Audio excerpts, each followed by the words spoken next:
Hello everyone and welcome back to Hitting the Field on Hitting the Field Network. We've got a great show for you today as always, and this one will be my final as your host. First, we'll have some of our analysts, including a special guest, to talk a little about the World Cup, what we've seen so far, and what we're thinking in regards to Team USA. Then we'll move to NFL and go over the surprisingly entertaining Thanksgiving games, as well as yesterday's best game, in my opinion, the Raiders versus the Seahawks. Finally, I'll have a few more special guests on to help me say my final goodbye. I'm your host, Hannah Jo Groves. Today is Monday, November 28th, 2022, and Hitting the Field starts right now.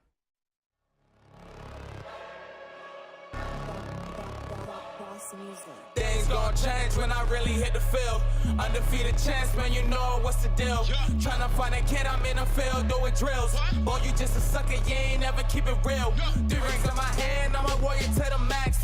When I hang it up, they gon' have to give me plaques.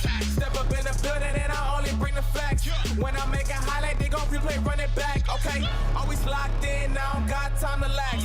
Saying he the best, he could take a lap. Batted 1,000 when you check the stats. Boy, is you ready? You ain't gotta ask.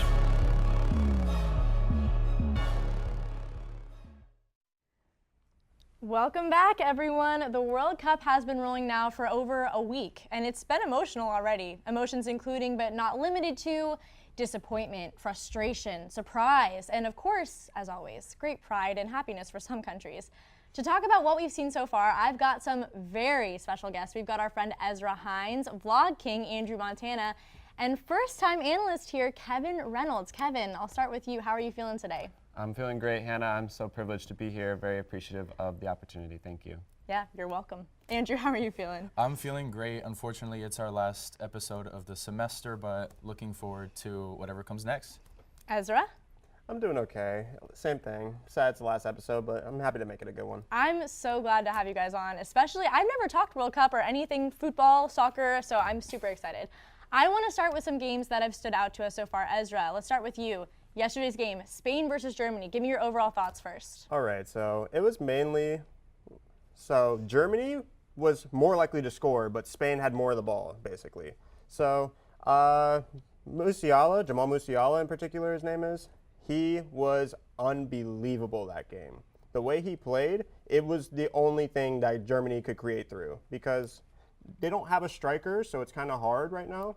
They have Muller playing up top, so it makes it very difficult to create something for them. And I'm happy Jamal Musiala is showing himself and how good he is. Yeah, and a player that I noticed from Spain as well, not only from this game, but also from the Costa Rica game because he won man of the match. His name is Gavi. Gavi is everywhere on the pitch.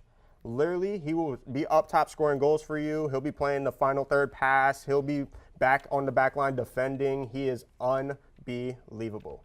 Yeah, well, the quality of play seemed really good on both sides. Tell me about why that was. What weapons did both teams have, Kevin? So Spain has a lot of really strong players in the midfield. They've got Gavi, as Ezra mentioned.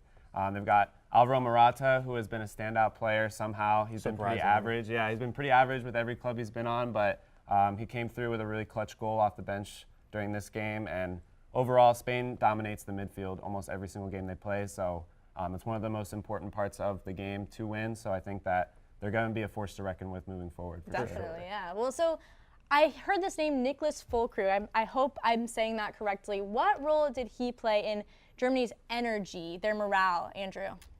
I'm not gonna lie to you, I didn't watch the game. Oh. Did he score? Yes, he did. Okay, Yeah, he scored. I just wanted to get one thing clear from what I have seen through research and statistics, like looking at all that. I do know that Germany shoots in high volume. They shot 11 times on the goal, or excuse me, they shot 11 times, and only 4 of them hit the goal. Obviously, one of them hitting the net. But I think all in all, their offense does need to step up if they are going to at least try to contend, which I don't think is really, in play at this point because they are kind of choking in their group. But if they're going to shoot 11 times, you got to get more than 4 shots on goal. That's all I really got to say. Preach on it. Okay. Yeah, definitely not one of the strongest Germany sides we've seen as of recent World Cups, but they still got some attacking threats. They got Serge Gnabry on the wing. I know that's Ezra's one of Ezra's favorite players. He used to play at Man City. Oh, but I see. Yeah, they should be pretty good moving forward. Okay, well, so if both these teams or one of them makes it to the knockouts, what are opposing teams going to need to look out for to kind of get ahead of them? Spain, you need to try to stop their midfield. Because if you do not stop their midfield, you do not win that game, respectfully. Respectfully. Yeah. And for Germany, it's more so like, don't let them get hot pretty much. Like, if they start getting momentum, they will eventually score. But if you just let them, like, not create from the beginning, they will play so mediocre the entire game. So as long as you stop them there, you'll be fine. Okay. Last thoughts, Spain, Germany? I think that another player to watch for sure is Pedri. He's been a workhorse the entire season for Spain and for Barcelona. I think that he's going to be pivotal in Spain's success with Gavi, and I'm really excited to see what they do moving forward. All right. Well, next up, Andrew. Talk to us about Portugal versus Ghana here, because this game started off a bit slow, but a lot happened all at once. How did Ghana maybe surprise you? Oh my God! First off, shout out to everyone from Ghana pulling up to the stadium because oh my goodness, the second half was electric. Portugal's fans were going crazy, but so were those from Ghana. Into the game though, Ghana only had possession of the ball for about 38% of the match, which I'm pretty sure is because of the first half. It was mostly Portugal's game, though nothing really happened. But as the second half came around, things got a little bit more exciting. You had a goal by Cristiano Ronaldo, scored by penalty. But I'm not gonna lie to you, looking back at the replay and everything, like they play the replay live. Yeah. The defender kicked the ball first, and then he hit Ronaldo. I don't know. It seems a little. I wanted to ask you guys about that. Kevin, Yeah. was that penalty a little dodgy?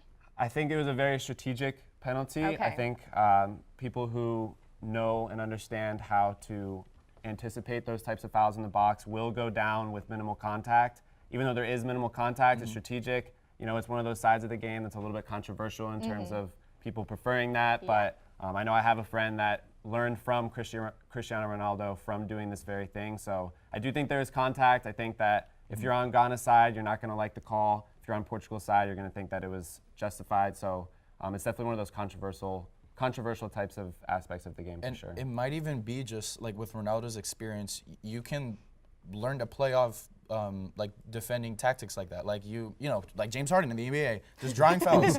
Bringing it back. That's what you got to do. Yeah, and I mean, if you get fouled in the box, that's a free goal for Ronaldo. Yeah. Oh, yeah, for sure. Yeah. He was definitely looking for it. Oh, Yeah, just said no, that. yeah, definitely. Want to put like so he now is the only player to have scored in 5 World Cups Consecutively. consecutively. Yes, consecutively, And yeah. so Well, like we at all, will, too, but- we'll talk about him a little more later. But going forward, Ghana won today.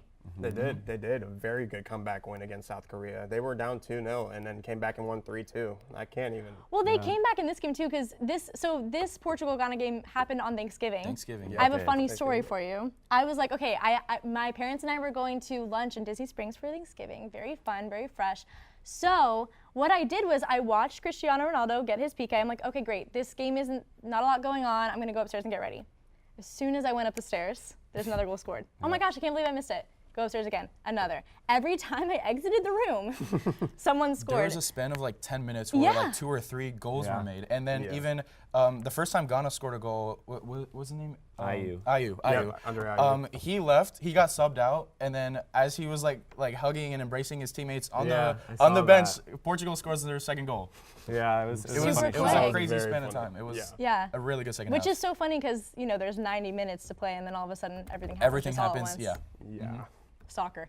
Last, we have to talk about Team USA, of course. Kevin, Yes. from what I heard, everyone thought the game against England would be a loss, but how did we avoid that?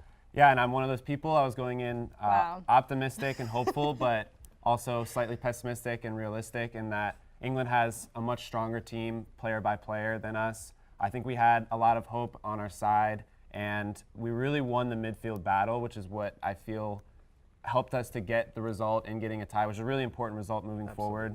I think that Gareth Southgate made some questionable decisions Yeah. with his Very. substitutions, Yes. not bringing on Phil Foden. Keeping his exact same lineup. Yeah, and I mean, everyone loves Harry Kane. I'm not a Harry Kane lover at all, so I think Me that neither. hurts them. I'm not either. But yeah, I think That makes 3 of us. I think that what we definitely won the midfield with Tyler Adams Mm-hmm. and Weston McKennie, Amazing. both being just incredible, and then Christian Pulisic unfortunately hit the bar, could have got Yeah. one, but overall I think moving forward it's very optimistic going into our final game with Iran. I think we can be very excited about our U.S. men's national I team. hope so, yeah. You talked about the midfield. I was going to ask you, Ezra, the change from a 4-3-3 to a 4-4-2, how did that benefit us? So it was a 4-4-2, but it was like an inverted 4-4-2 because we had Weston McKennie off on the right, and then we had Tyler Adams and Yunus Musa in the middle. It was more so like a shift. That way they could try to run 2 strikers up front to try to get more attacking press and make it more like unobvious that we have 2 strikers. So with them doing that, I think it really confused them having that setup. And Garrett Southgate just was not prepared for this game at all, it seemed like. All right, we are running out of time, unfortunately. It's been so fun. I want to talk just a tiny bit about this debate that we're seeing more and more of because it is Lionel Messi and Cristiano Ronaldo's last World Cup. Unfortunately, I know this man pretty well, and he is a Ronaldo fan. I am. What's your take on this, Ezra? Actually, no. Andrew, you first. Okay. Don't get it twisted. I love both of them so much. They have been like my two. Okay, I'm not gonna say that, but like my 2 parents growing up in the world of soccer, football. But I don't know if I had to choose one to win this year's World Cup, I would say Messi just because like I would hate to see him go out without a World Cup win. Okay, Ezra. I've always been a person that says Messi is better, but Ronaldo is way more fun to watch. That's how I mean. Okay, interesting. It's Reaction always to that. It's always a battle. I think that my That. 14-year-old self would vehemently be in favor of Ronaldo. However, as I've grown to watch both, I think I just appreciate both of them. And Perfect. I really do want Argentina to advance just because it's their last World Cup, and I think that we're so blessed to see both of them play. Totally. However, as you said, growing up, I always chose Ronaldo because he was more fun to watch with the long shots, the sui, yes, the header. I think both of them are incredible. I think it would be the most watched sports event in history if Portugal and Argentina made the We finals. can only hope, right? Imagine. Well, unfortunately, that's all the time we have Actually, to talk. we actually have one more thing to say, and that is that I'm so proud of you for hitting the field, and I think that you've done an incredible job, and I know that you'll be incredibly missed throughout everybody. Thank So, you. congrats. Thanks. Okay, well, that kind of threw me off. Unfortunately, that's all the time we have to talk about the World Cup. We'll continue to watch it, probably be shocked by it. Ezra, I really enjoyed getting to know you. Absolutely. And having you on. It didn't happen as much as I would have liked for it to happen, but I really enjoyed it. I'm happy with the time I spent here. I really appreciate it. Thank you for everything. And Andrew, I love what you've done with the vlogs. You've taken some of the elements that I kind of put in there and then made it your own, and I've really enjoyed watching Yeah, them. it's been a lot of fun, like even editing or rewatching the vlogs friggin' 15 times on Sunday nights. But I mean, it's been great to like receive that. It's not as big a torch, but like a little torch, Oh, you know? Like, definitely. It's And like a Minecraft torch. What's important about it is a lot of the people here you don't see on camera, but on the vlogs you get to see them and you get to know them, which is huge, especially because a lot of our people here, their families are hours away. So I think it means a lot to them to get to see what they're doing, and that's all you. So they've been really fun to watch. Thank and you I so like them. much. Yeah, of It's been course. great to be on your show. Oh my gosh, I've loved having you on. Thank you. Kevin, Hey. we should hang out sometime. Yeah. You're kind of cool, yeah. Okay. Thanks. Anyway, when we come back, we will be talking NFL with Kellie and Grant one last time. Stay with us. Giants. Why? Because I am a New York Giants fan and I want my first pick of the week to be my team. I see an upset for the New York Giants this Sunday. Bet your entire savings, and I'm telling you right now, they're gonna win. I don't care what you say. It's gonna happen.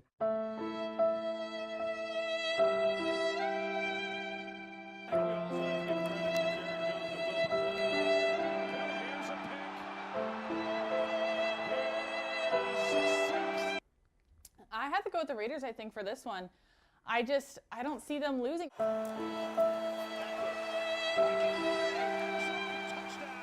Welcome back. It is now time for our primetime picks of the week, the best segment.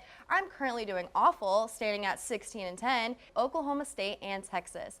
I'm going Texas 35-27.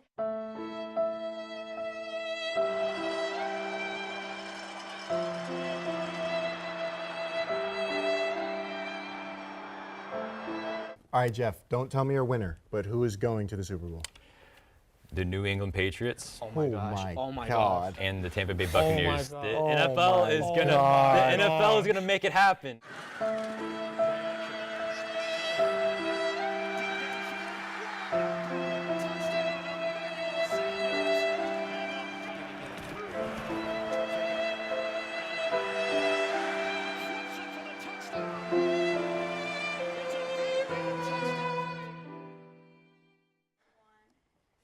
And And we're back. On my last show, you know we've got to talk about my favorite thing, NFL. And since we just got back from Thanksgiving break, I wanted to talk about the surprisingly entertaining games we saw on Thanksgiving with my two good friends, Grant Wheeler and Kellie Campbell. Grant, how are you feeling today? I'm feeling absolutely pumped and amazing. I can't believe this is your last show. I can't either. We've done so many shows together, so we gotta make this one count. Yeah, definitely. Kellie, how are you doing? I'm sad. I really can't believe that this is like the last one for you. I'm still here. Sorry. We're glad that you're still here, though. Very glad. But I'm happy. I mean, these are two of my favorite people to talk NFL with. Me too. I feel like, especially this year and this semester. So, one more time, let's get it. One more time, let's get What it. do they say? What do they say? Broncos Nation, let's ride. Broncos Nation, let's cry. That's not even it, guys. Broncos country, let's die. Whatever. I don't watch the Broncos. That's what Sorry. happened yesterday. Oh my gosh. I don't think I could even, that's the thing that'll make me cry on the show, is talking about the Broncos, not anything else. Let's not talk about the Broncos. Grant, start off with the Cowboys and the Giants. Overall impressions of this game. So I'm surprised this game was competitive as it was because the Giants are so depleted on both sides of the ball, especially offensively. They were up until the third quarter. The Cowboys finally started to get going offensively around the third quarter. Dak Prescott did throw 2 interceptions, but he regrouped himself through 2 touchdowns. Ezekiel Elliott had a couple good runs on the ground. It was a good game overall, but the Cowboys are just the better team right now. I think you're right. Saquon Barkley, Kellie's favorite, Penn State grad, we love, only had 39 yards, which is surprising. Extremely low for him. How did the Cowboys slow him down, Kellie? So I was actually talking with my Giants expert, Nate, a little before we came on air today. And so I honestly think it's wear and tear. Okay, so fatigue maybe? It's really just fatigue because when they played the football team a few weeks ago, he took over 30 snaps. I believe it was 35 snaps. So that right there is basically like the whole game. It was him. It was him. He was the running back. He was who they were going to. He was their guy. I mean, he's a big part of the Giants offensively, as we could see. Yeah, definitely. On Thursday. But I mean, I really think it's just wear and tear. I think he's tired. I think because he was their guy for the first 6 weeks of the season. Now they're trying to even it out, but they're trying to take it's a little too late for that. Yeah, it's a little too late. He's shouldered so much of the load because the Giants' passing game isn't the most, prolific, so they have to rely on his legs to keep the ball moving. And no matter how big his legs are, he cannot support the weight of the Giants program. Like, I'm sorry, he can't. If you haven't seen Saquon Barkley's legs, they are huge. I'll take your word for it. On the other side of the ball, though, Cowboys did a good job keeping Saquon Barkley. They almost beat themselves with these penalties, Grant. And we've talked about this since last year. This has been a problem for them, and we've been over it a billion times. What do a lot of penalties mean? What is that indicative of? Penalties are drive killers, especially on second and third down. First down, not as bad because you still have second and third down, but that's been a problem for like a lot of teams this year. Just absolutely just killing drives, holding penalties, 10-yard penalties. You can't move the ball, you can't score. To me, it's directly Mike McCarthy. It's disorganization within the league, and it just shows up on the field. Well, his playbook's also outdated, too. Right. You heard it here first. I mean, also just like 13 penalties for 86 yards is a lot. Yeah. That's a lot. And that was the 5th most penalized team going into this game, and now they're tied for first. Yes, yeah. So that's like something it's common. It's the Cowboys. They're always going to get penalized. And one of the penalties I really wanted to look into when I was like reading up about this game was Micah Parsons punched someone in the face in the 4th quarter. Another Penn State grad. I know. I mean, he was the reason my Penn State grad wasn't doing so good. They were reversing each other. There you go. So both offensive and defensive players of the year, by the way, both of them were separate years. Anyways, he punched someone in the face. So all he got was a 15-yard penalty for it. But after looking into it, he said the offensive lineman who was kind of egging him on said, "Come on now, I know you want to punch me." So and he then did. So he did. Fair enough. 15 yards. But then later he said, "Yeah, well, I'm not the best player on the field, so I have to use things like that to help my team get an advantage." I'm sorry. If you're in the NFL, it doesn't matter if you're not the best player on the team. You're one of the best players in the country. True. You don't need to be doing all that childish nonsense. Yeah. Like, of course he's going to punch you in the face. I mean, it's going to cost him $10,000. He can wipe his butt with $10,000. That's chump change for him. Right. Yeah. Okay, well, actually, speaking of Micah Parsons, though, when Odell Beckham Jr. tweeted about kind of maybe wanting to go to the Cowboys, Micah was very receptive to that. thoughts about him going to? What's with Odell trying to jump on all these teams? Literally all the teams. Look, he's definitely ring chasing. It's so obvious. Like, Yeah. he got his ring last year with the Yeah. Rams. Right. Now, let's give it a break, Odell. I know. Let's give it a break. He's not ring chasing if he's trying to go to the Cowboys. Like, Well, that's true. The Cowboys aren't winning the whoa. Super Bowl. Sorry, Alex Funderburg. Whoa. I don't know if I don't know. I was gonna say I don't know if I agree. I don't think my boyfriend would like me saying that because he also hates the Cowboys. But I feel like this team is really good, especially with Micah Parsons. Defense wins championships as long as they don't punch people in the face. Right. Anyway, so we think it could happen or no? He got kicked off of a flight yesterday. Yes, he did get kicked off a flight because he didn't want to put his seatbelt on. Is that why? That's exactly what I happened. heard he was in and out of consciousness. Well, that was also in the report as well. Okay. But then, like, they're saying, like, he doesn't want a seatbelt on. So or he's something. still an attitude problem. Yes. It's not hard to put a seatbelt on. He's a ninth-year guy. He needs to act his age and act like a veteran. I don't know why he's acting like a child. Okay, well, I guess only time will tell. You know, if we see him in the Super Bowl with the Cowboys, that'll really be something. Kellie, the Bills versus the Lions, our next Thanksgiving game. What was your overall impression of that? So a little nerve-wracking because I know Riley's Detroit Lions are having a better year than they were last year, which wasn't hard to do. They went 3-13. But I just wanted the Bills to win, so I'm glad that they did. Yeah. But that fourth quarter was very exciting. Yeah. Back and forth, missing the extra point conversion, going for the field goal, just like a lot of dropped passes, like fumbles, and even a safety was exciting as well. So it was a really exciting game, especially on Thanksgiving. We're not really used to those. Yeah. So that was kind of a treat. But I mean, Josh Allen, he played all right, still playing through an injury, but went 253 yards, 2 touchdowns, and rushed for 78 yards as well. He's a runner. He's a track He's a star. dual-threat quarterback. Yeah. So. Everything. He's got it all, honestly. He's like a Swiss Army knife. Yeah. So, well, you mentioned the safety there. Grant, Detroit, they played pretty well, but they had a few small mistakes that just led to their demise. And that's just the Detroit Lions. Every year on Thanksgiving, they're a snake-bitten organization, and the Lions are in a line on Thanksgiving. They haven't won a Thanksgiving game since 2016. Sorry, Riley Shepard. But hey, going into that game, I thought it was going to be a blowout. So at least it was a close game. It was competitive. Right. But of course, that field goal at the end, the Bills hit the dagger.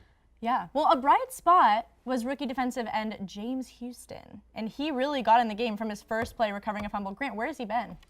I don't know, but Dan Campbell's got to, I don't know, utilize him more because Dan Campbell's a player's coach, but when it comes to being an in-game coach, he's got a lot to improve there. And you can get better as a game coach, but there's still a limit. There's only so much he can do.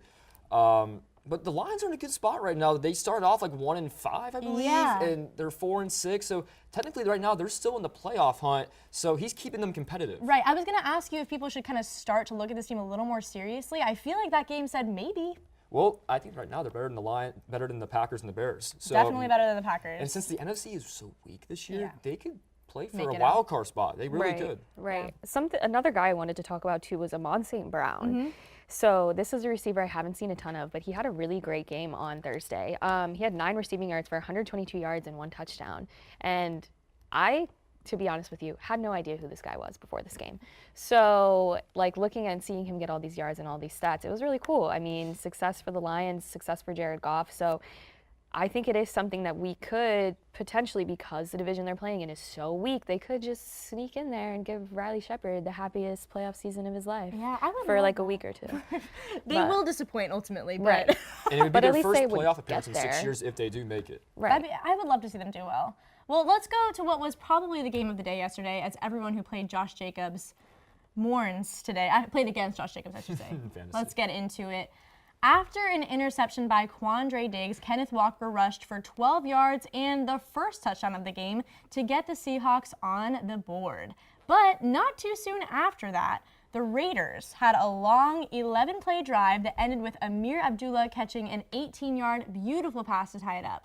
After another interception from Quandre Diggs leading to a field goal from the Seahawks, the next touchdown came from a 36-yard pass to Matt Collins, who didn't face any trouble as he ran it in for the TD.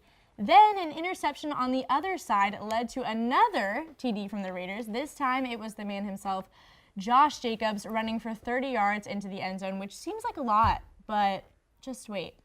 The Seahawks managed to keep up, driving down the field, and Lockett catching a 35-yard pass from Geno Smith to make the score 20-21.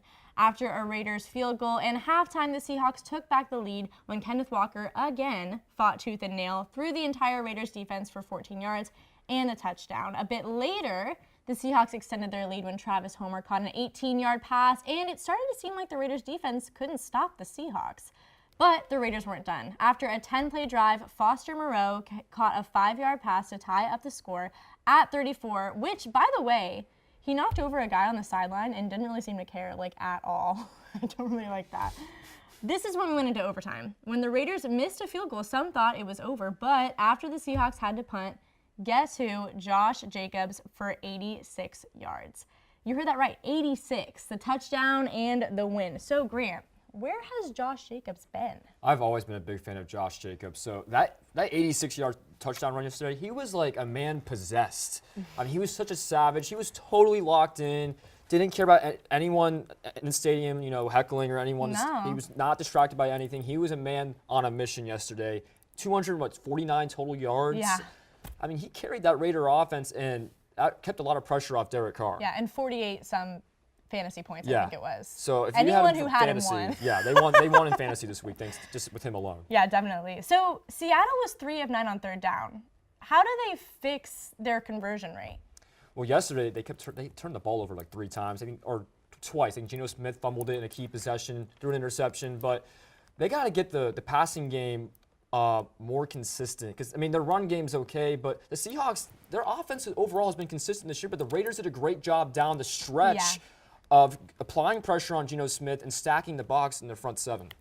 All right. Well, Kelly, we're seeing the Raiders kind of pick it up.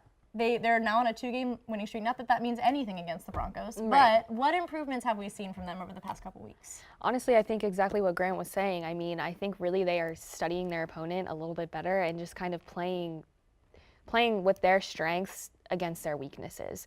So like Geno Smith is basically the entire offense for Seahawks this year. I mean, he has been. He's having a great year compared to the rest of his career. But what do you need to do to shut them down? Go after Geno Smith. That's exactly what they did. And then offensively, they looked great. They had a nice Thanksgiving day. It was like almost like a miracle.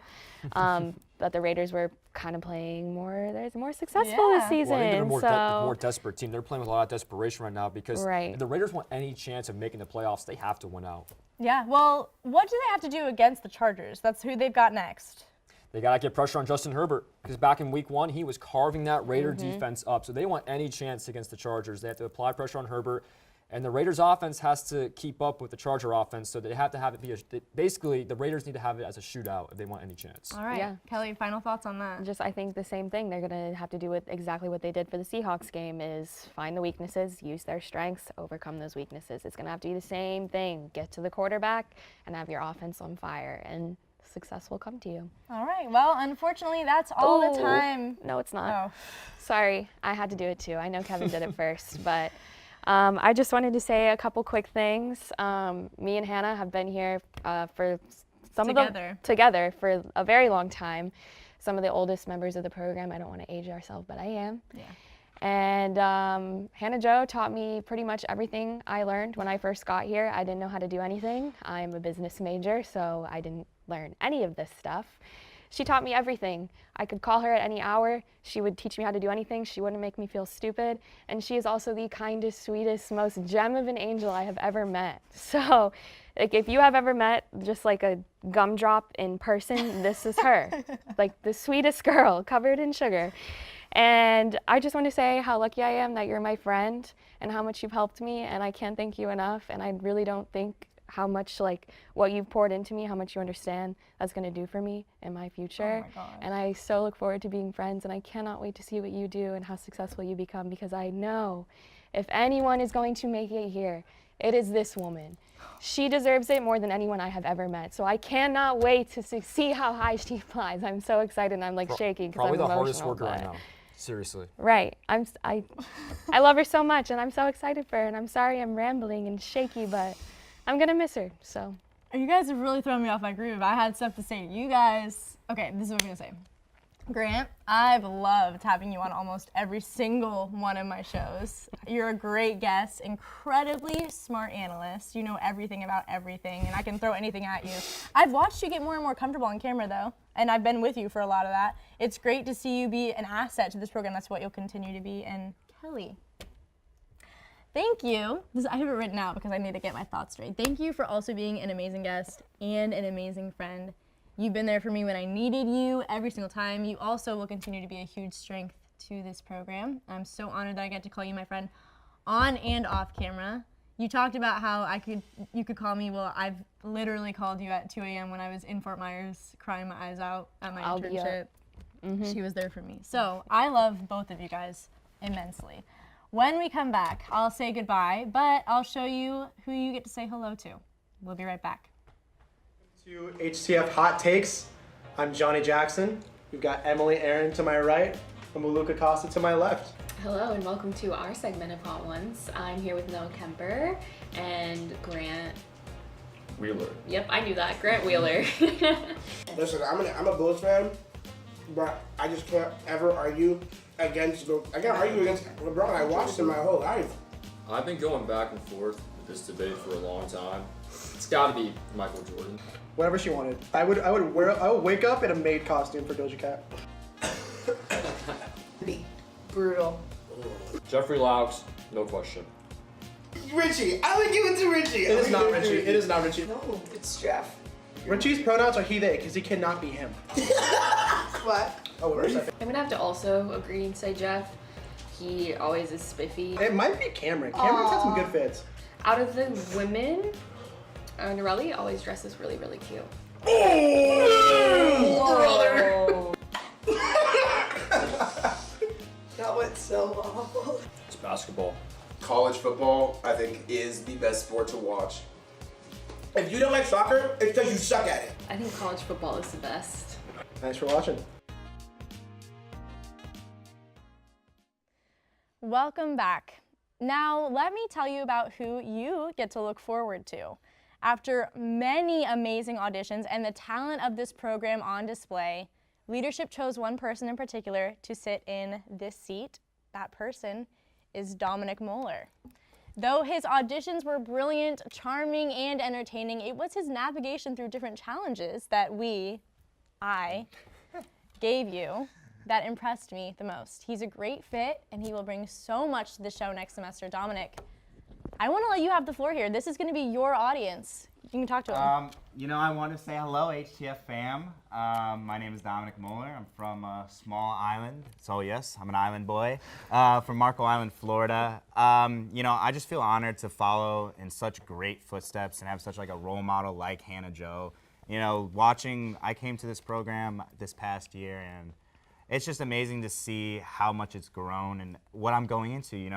Really having you to follow is just, I have the blueprint. I can't mess up, hopefully too bad, I can't mess up following your footsteps, and the people that have previously ran main show, it's just a huge honor. And I want to say to the viewers and everybody watching, I'm excited to hopefully keep you entertained and keep you, loving sports. I want you to fall in love with sports as much as I did. I don't think they'll have any problem being entertained. Yes, speaking of entertaining, I think... oh yeah, the graphic goat. I forgot, the graphic goat. I'm so honored to be on the same, I haven't actually been on the a desk? table. Yeah, Isn't it great? Yeah, it's kind of, intimidating, the turtleneck's business, Yeah. I decided to look like Walmart Jack Harlow today. Or a cool pastor, cool pastor. Pastor, Pastor Johnny. Yeah, we're dressed in all black for the funeral of Hannah Jo Groves. But now for the, just Dom, you absolutely killed it at all of your auditions. Thank you. That first audition, you really shocked all of us in the best possible way. In a good way. Yeah. Yeah, and in that second audition right here at this desk, last week, yeah. What? Yeah, it was his last second it audition, yeah. Oh yeah. Time was last Time week. flies That's when you're having actually fun. crazy. Yeah, so we kind of made it our mission to mess Dom up as much as we possibly could. We and did. He just navigated it He did. flawlessly. And there's nobody better for this role than Dom. I'm so excited to get to work with him even closer than we already have, and to show you something different from main show, because it's Dom's show now, and this is his show to lead, and I'm so excited and so proud, and also so proud of Hannah Jo and all of her tenure here. Yeah.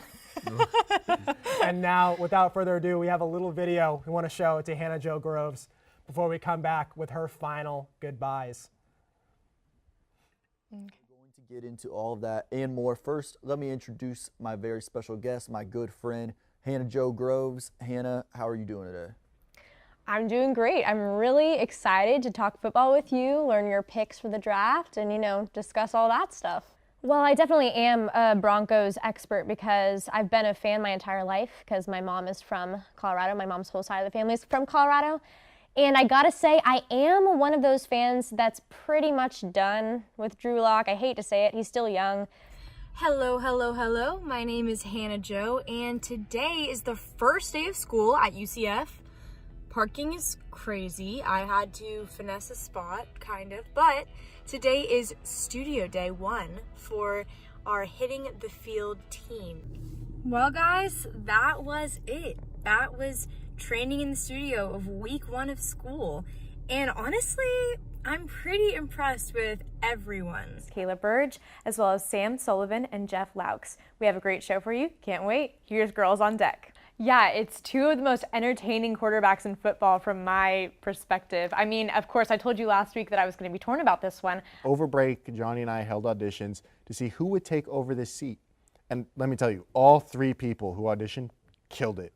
But we ended up on one person, and that one person is Hannah Jo Groves. She is going to do an amazing job, and you'll see her at least once a month in this host seat this semester before being the main show host next school year. Hannah Jo, I'm going to give you the floor. Introduce yourself to the world. I'm going to stop talking now. All right. Well, thank you so much, Alex. As you said, I'm Hannah Jo. It's a huge honor to be sitting here with you, Alex. A year ago, I didn't even know this wonderful program existed. I went from my first time being a guest analyst to HTFN's vlogger to co-host of Girls on Deck, and now to part-time host of our main show, Hitting the Field. Hello, everyone, and welcome to Hitting the Field.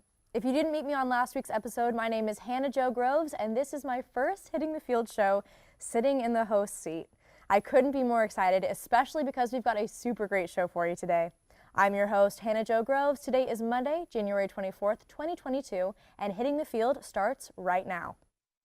I'm your host, Hannah Jo Groves. Today is Monday, August 29th, 2022, and Hitting the Field starts right now. While this program has been part of my life for the past year and a half, it's been around for a lot longer than that. I remember first hearing about it and not believing that something so cool, so perfect, and so fun existed in the same building I was taking all my classes in. Thanks everyone for watching, and on behalf of myself, Johnny Jackson, and all of us here at HTFN, have a great 2 weeks. Peace. Hey Hannah Jo, it's Kayla. I cannot believe it's already your last show. It feels like just yesterday you were saying bye to me for my last show. From the first time I met you to now, you have grown so much, and I cannot wait to see how much you continue to grow. Your commitment to this program from day 1 was inspiring, and you truly left an amazing impact on the Hitting the Field program. Enjoy every last second of this last show and your last semester, and I can't wait to cheer you on in all that you do. Welcome back. Now comes the rant part of our show, and for me, this is my last one. As you can see, I've got some special guests with me to help me say goodbye. These are my parents. And from the very first time I appeared on John Whitley's Just Winning in April of 2021, every vlog that I made that fall, every Girls on Deck, bets, and main show appearance I had that semester, spring semester, and of course this semester, they've watched it all and supported me the whole way. And though they haven't been physically here with me in the studio, they're a huge part of my journey. Because of that, I felt it would be fitting to give each of them a chance to say a few words. So, Mama, you can go first. Oh, well, this is a little bit surreal. I'm a little bit misty for you. I'm so proud of you. It's been really a joy. I'm looking around the studio and seeing a lot of faces that some I've seen on camera, some I have not. But what was so cool about this whole thing was watching the development of everybody when they started. How they got more and more comfortable as they went. It got more conversational, it got more engaging, and fun to watch as an audience member. We were entertained by it, and I also never imagined something would be such a milestone for you and a mile marker in your life. And you're always going to look back to this time and think, that's when I put the stake in the ground and knew what I wanted to do. And behind the scenes, I think everybody that I see around here always seems to have each other's back. Where else are you going to get something like that? So very grateful, very, very proud, and thank you to all of you, and I'm very, very proud of you. Thank you. You can go now, Daddy.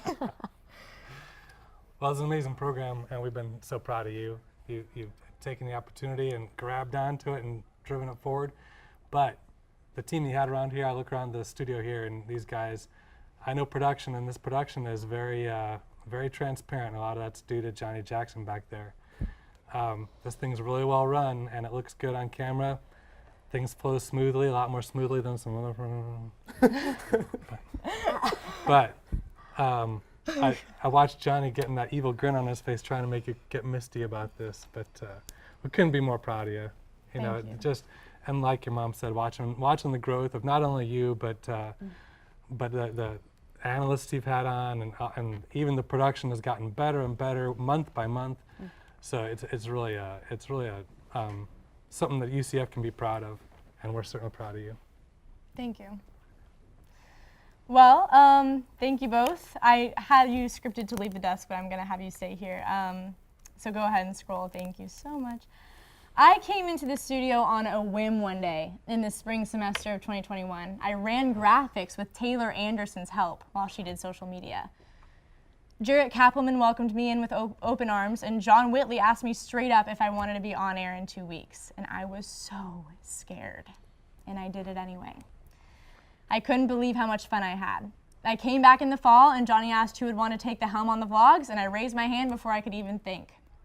Watching those back makes me so happy because I get to see my friendship with people like Luca Costa, Cameron Forcier, and Riley Shepard grow. Then when Johnny asked me to join Kayla as host of Girls on Deck, I couldn't have been more surprised and elated. And Kayla could not have been more humble, kind, and welcoming. Jeff Laux was always there for us, being the best guest that show had, and always supporting us. Only a few months after I had started with Girls on Deck did Johnny and Alex Funderburg suggest I try out for main show. Again, scared, I did. And when they told me the spot was mine for my last semester, I could hardly believe it, and it was the quickest semester of my life. But I guess what I've learned from my experience with Hitting the Field Network was do it, even when you're afraid. I felt like I was too scared to go on air with John Whitley my first time, and God gave me the strength to actually do it. I'm so glad I did, and I'm so thankful to this wonderful program and everyone in it. With all that said, this program has so much to look forward to, and I'm so glad that I got to be just a part of it. Dominic and company will be back next semester for Hitting the Field. And Johnny, I know you've got a little bit to say, so before I sign off. Hey, girl. So I think what you said about fear is just so pertinent to everything that you've done. Because it's like you said, it's not so much about the being scared. Being on air is a nervous experience, but you have been so incredible, so amazing from the moment that we met. You know, watching you, shaking in your boots a little bit, coming into the studio the first time, everyone with masks on. Even with the mask on, when we couldn't see your face at that point, you just radiated sunshine. And you've always been such a light for everyone here. And I guess the question now is, do I cry first or you cry first? It's probably going to be me, but eventually I'm going to get you. Hannah Jo Groves, I think that the first time you signed up to do that vlog, I knew you were special. I knew you were special from the moment you walked in, because at every opportunity, even when you didn't have one, you made one. And something that I respect so much about you is that you, even when you're afraid, you're not afraid to call me out. When I've made mistakes, when I've made decisions that you haven't been happy with, you especially have been the one to challenge me, and I respect that so much. And I know that you've been through a lot in this program, out of this program, and you are going to do so many incredible things. Hannah Jo Groves, our Princess Batty resident in studio. There is no one that I ever could have envisioned being the face of this program while I've been here than you. And I know you went to musical theater for a little bit, Sam Ford, and your journey hasn't exactly been easy or straightforward, but I am so, so glad that your journey led you to us. And last night, I texted at 11:30 saying, I'm going to bed, and I stayed up till like 2 a.m. because I thought if I didn't go to bed, today wouldn't come. No. I wouldn't have to say goodbye. I kept working on things just because. Oh, Johnny. I know me and Camden make a lot of comments about it being the end, and it's the end. We're passing the torch on. We're going to another fan. This program's going to look a lot different. And, I know you give me a lot of crap about, these shoes right here, about wearing them, but. Yeah, Jordans. I wear them because we got them together. That's right. That costs, when I think about a lot of the moments that I'm so thankful for, and the people that I'm so thankful for in this program, outside of this program, you're one of them. Oh. And if you ever need anything, I will move hell and high water to do anything you need for the rest of your life, Hannah Jo Groves, because you have been such a light. You've been so great for this program. You have been so great for the girls, someone that they know they can come to no matter what, because you make everyone feel safe and everyone feel comfortable, and that is all we could ask for and more from the face of our program. And I love you, Hannah Jo. Thank you for everything. Yeah, Johnny, none of this, my dad said it would be possible without you, and you gave me the chance, and you saw something in me when I thought I was just a vlogger, and I was happy with that. You showed me my potential, and I think you do that for all of us. And I'm so glad that we all have you they all have you for next semester. And like you said, you said it, Camden is the future of this program. People like Kirsten are the future of this program, and Mason and Jack, and I'm so excited to see the future of it, and I'm going to be watching, of course. And I feel so honored, so humbled to know you, Johnny, to have met someone so wonderful. And again, you're such a great leader, and I've learned a lot from you. I know you say you learned a lot from me, but I learned a lot from you. So I think it's time to wrap it up. Dominic Moller will be back with more Hitting the Field on Hitting the Field Network next semester. I've been your host, Hannah Jo Groves. Thanks for watching, and on behalf of myself, Dominic Moller, and all of us here at HTFN, have a great Christmas break. Peace.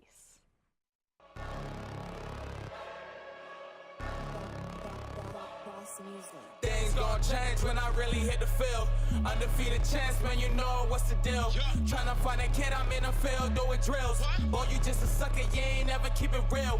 3 rings in my hand, I'm a warrior to the max. When I hang it up, they gon' have to give me plaques. Step up in the building and I only bring the facts. When I make a highlight, they gon' replay, run it back. Okay, always locked in, now I don't got time to lax. Saying he the best, he could take a lap.